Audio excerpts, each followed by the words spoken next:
Hello ladies and gentlemen, MarauderEX here with kind of a different video. So, the Sega Dreamcast turned 17 years old on September 9th. It came out 9/9/99. I remember that day very well. I was actually in high school at that point, and I was very into gaming back then, just as I am now. So the Dreamcast was one of those games, one of those consoles like, I have to get this.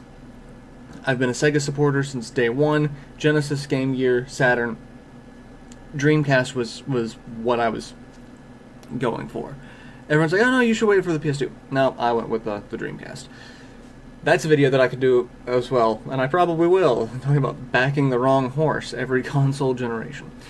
But the Dreamcast did leave its mark on history. It had a very successful launch, one of the most successful console launches, period.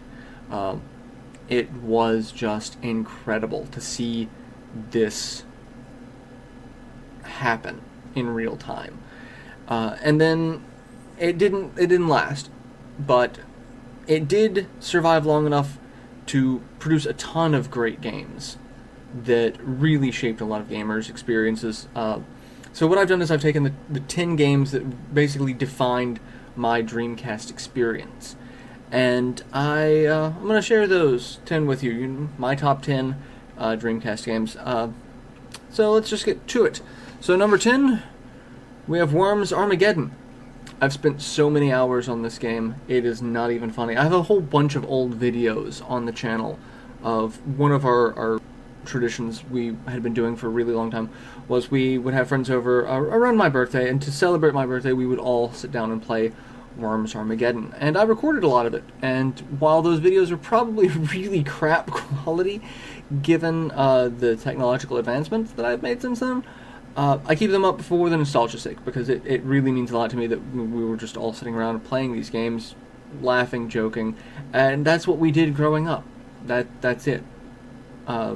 Most of my friends and I, we would spend countless hours just sitting there playing this game, laughing, joking, blowing each other up, in exceptionally comedic ways. So, number 9, this was a little bit of a cop-out because this one was never actually released in the US, and it just goes to show the level of piracy and issues that the Dreamcast had, but I remember playing it.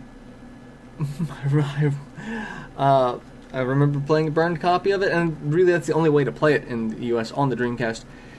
Ikaruga. It's so much so that I even had to make a custom case for it. Like, it did not have a... is that actually viewable, or it's a little too bright? But I made a custom case for it because I really enjoyed this game. I don't like shoot-'em-ups, I really don't. But this is one that really kind of stuck with me. The shifting between black and white forms to deal with the black and white bullets, giving you imperviousness to one while making you weak to the other, redefined bullet hell to me. Really, it was impressive.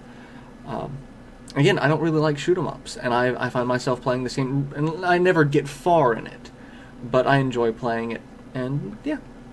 So that's what, number 9. Number 8, we've got Quake 3 Arena.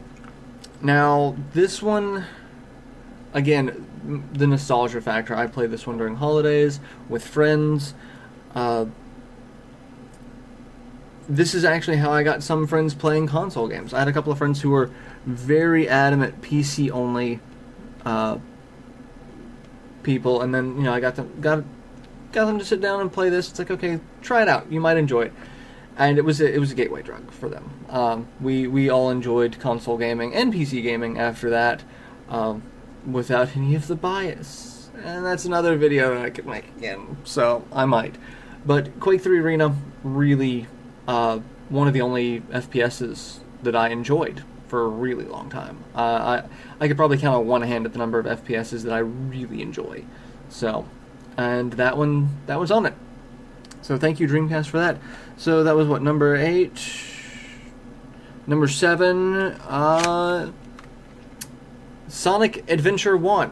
I go with Sonic Adventure 1 because I really not a fan of Sonic Adventure 2. I don't like the whole Shadow the Hedgehog, the exact same character as an anti-hero type thing.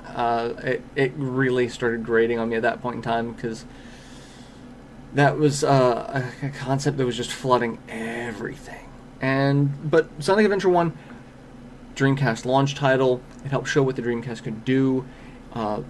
It was what I was expecting a 3D Sonic game to be. You had Sonic, there was speed, there was a little bit of exploration, mostly with the other characters. Sonic was still mostly get to point A, from point A to point B as quickly as possible. But the other characters kind of made it what you expect other Sonic games to be, finding different paths, exploration, finding items. That was kind of split up. And I know a lot of people don't like the Sonic friend characters, but I really think Sonic, Knuckles, and Tails, they can bring in 3 different facets of gameplay that would make a 3D game really good if Sega just did something with it. Sad thing is people are doing things with it. Sega, however, not so much so. Alright, so this one's what, number 6? Yes. This is another title that basically showed what the Dreamcast could do. Soul Calibur. I got this game at the same time as Sonic. I didn't pick up the Dreamcast at launch. I actually got it the Christmas after. And I got Sonic Adventure and Soul Calibur. And Soul Calibur blew me away because we actually had an arcade cabinet of Soul Calibur at our local movie theater. And it was not the high-end board. I think there were 2 cabinets, one with a higher-end Naomi board, one with a lower-end. The lower end was still very impressive, but then we got this, and the textures, the blockiness of character faces and things like that were severely reduced. Like, the blockiness was reduced, it was so much smoother, the textures were nicer quality. The Dreamcast version made that particular arcade cabinet almost unplayable for us. So the fact that you had a home version game that looked nicer than one of the arcade versions, it blew us away. So that should tell you how we felt about the Dreamcast at that point. So that was what, number 5? So 4? Or no, this is number 5. This is number 5, as I have to count again to make sure. So number 5, Marvel vs. Capcom 2. This, again, was basically an arcade-perfect port. At home, it was fast, it was furious, it was ridiculous, comedic, so many unlockables, so much went into that game. That game basically was the perfect fighter, the perfect 2D fighter for a really long time. It had a lot of characters with, decent learning curves. It had so many combinations because you had 3 characters on either side. And then you had different support styles for each character.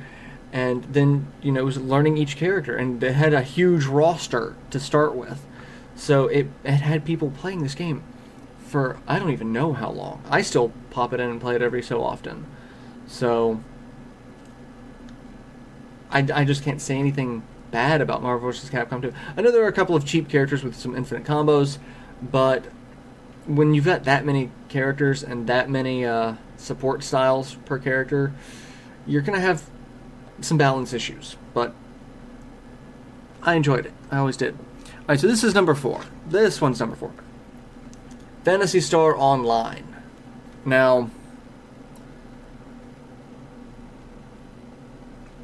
I've never beat this game. I never beat the single-player game, which should tell you. I will sit there and I will just play through the first several campaigns, re-rolling a different class. But it was the first MMO I ever played. This game got me into MMOs. I had friends that played things like Dark Age of Camelot, and EverQuest, and things like that. And I'm like, no. And then Phantasy Star Online comes out, and I'm like, I have to try this. I have to try this. And after Phantasy Star Online, I did not play another MMO because I could not find another game that actually recaptured that, that first experience of these are real people. These are actual people. I'm interacting with real people that are, I don't even know how far away. And we are completing quest objectives and goals, and it blew my mind. And the next game that had that type of impact on me was Final Fantasy XI, that I played up until like a year ago. So Phantasy Star Online definitely set the bar for me for MMOs pretty high. And I kind of hate it for that, because it made getting into some MMOs just impossible. So, and again, it was rife with cheating and hacking and people getting equipment and items they shouldn't have gotten. It was bad, but it was fun, even with all the downsides. All right, so number 3, Power Stone 2, Sega's answer to Smash Brothers. You want a 4-person party game where you're beating the crap out of each other in weird exotic locations with weird non-functional weaponry. Yeah. And then you get a super mode when you pick up 3 stones and turn into some sort of creepy alter ego of each character. Like one character literally goes Super Saiyan. There's really nothing bad to say about that. So, and my favorite character is Jack the Ripper. So, this is one of those games that it's a lot of fun to play with friends, especially when slightly inebriated, because it's a party game, and that's really the best part about party games, is, experiencing with other people. Number 2, this actually saddens me because I don't have the original case for this. I have the game and I have the soundtrack that came with it, but I don't have the original case. I don't have the manual anymore, because in my youth I was stupid. And most of these cases are actually remade cases. You can tell that, like, they don't have, like this one does not have the Dreamcast logo inside it like others do. And that's because in my youth I destroyed a lot of these cases because I felt carrying my entire library all around with me at once was more important than preserving the games themselves. If I could go back in time and change one thing, it would be that. But I still have the game, and I still enjoy the hell out of this game because it is one of the best RPGs I have ever played. Grandia 2. I did a Let's Play on this, and I had not played the game in long enough to where I had forgotten parts of the game, and it was very refreshing to go back and remember these things. Go back and remember the character development, how characters slowly change, how they're growing on certain events in the game that really just kind of throw you for a loop. And it has a lot of predictable plot twists and tropes that you can see coming a mile away. It is an old school, actually at this point not even an old school, just an older JRPG, so you're going to see a lot of those tropes, but the game itself is just fantastic. It got a PC re-release that I'm dying to play, but the concept, the fights, I'd never played Grandia 1 before this, but how the combat system worked, where you could stun attacks, and if you played it smart, your enemy could never attack you, and you had access to all of these abilities that change stats, and the battlefield was actually moving. You could move around it. And then the soundtrack. That again, the game came with a soundtrack in a 2-disc case, and the soundtrack to this game is just amazing. It really is. Just everything about this game, and it amazes me because it's Game Arts and Ubisoft. It's like, why can't these two come back and do another game just like this? This was an incredible game. So, and then the number 1 game on my Dreamcast list. It was hard picking between this one and Grandia 2. It really was. But the reason why this one won out is because I got a demo of this game long before the game came out. It was on a demo disc. I played that disc And I'm kind of surprised the laser could read anything on it. That it hadn't burned through the disc at that point with as long as I had been playing that demo. Skies of Arcadia. Another game that I've Let's Played, I've gone through, and I thoroughly enjoyed remembering everything about the game. It's got a very unique cast of characters, very unique setting. It's sky pirates in a world where floating islands are the norm and the ocean is just an endless sky beneath you.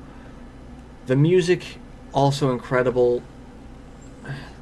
Combat was unique at the time. There are some downsides to it, like the combat can be slow, can be very repetitive, the random encounter rate is very high.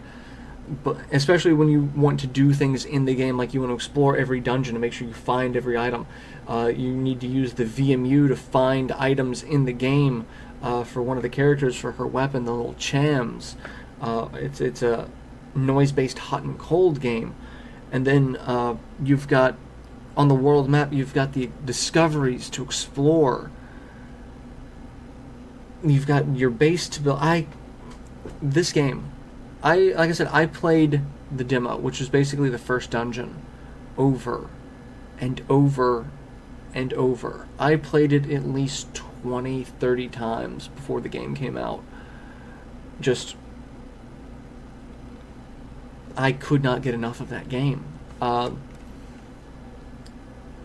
me, it is still one. I would love to see a sequel, personally, because it's one of the most unique concepts in terms of how they made a world and how they brought that world to life.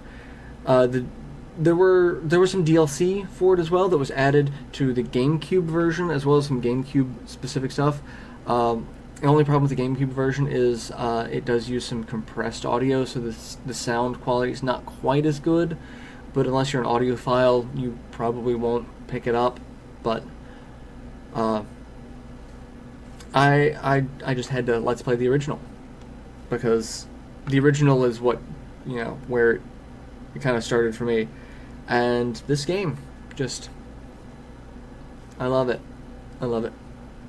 It's one of those games that I will never, and as you can see, this is one that I have the actual case for. This is a game that I will never get rid of. Because this is one of the games that I saw, and I played, and I experienced. And this is one of those games that's like, okay, I should not trade in games anymore. I should never resell games.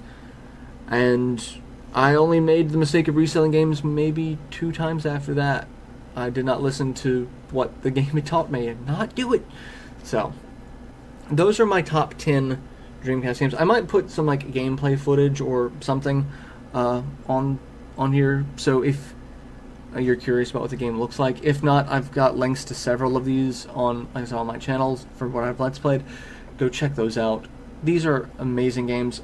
A lot of them are playable in other formats. Like I said, Grandia 2 I know got a PC release. Marvel vs. Capcom 2 was on PlayStation Network, but I don't think it is anymore. Sonic Adventure has a PC re-release. Ikaruga, I think, has a re-release. And Worms Armageddon should be available on something like Steam.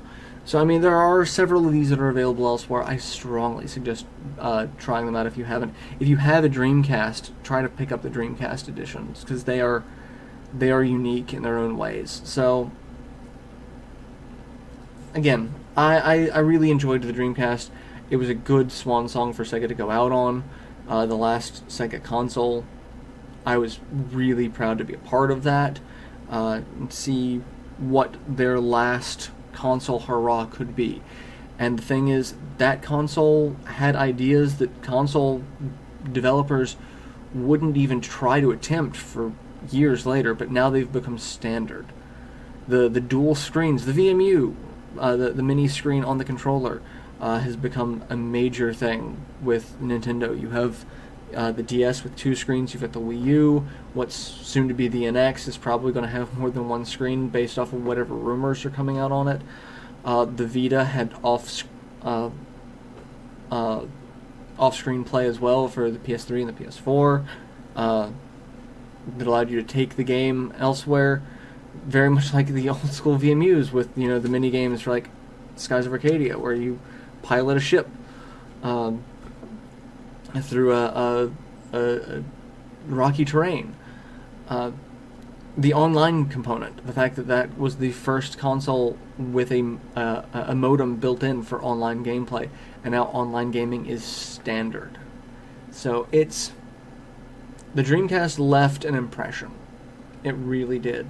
So it just goes to show how innovation can be a little early, but stick around even after the original innovator has given up on it. So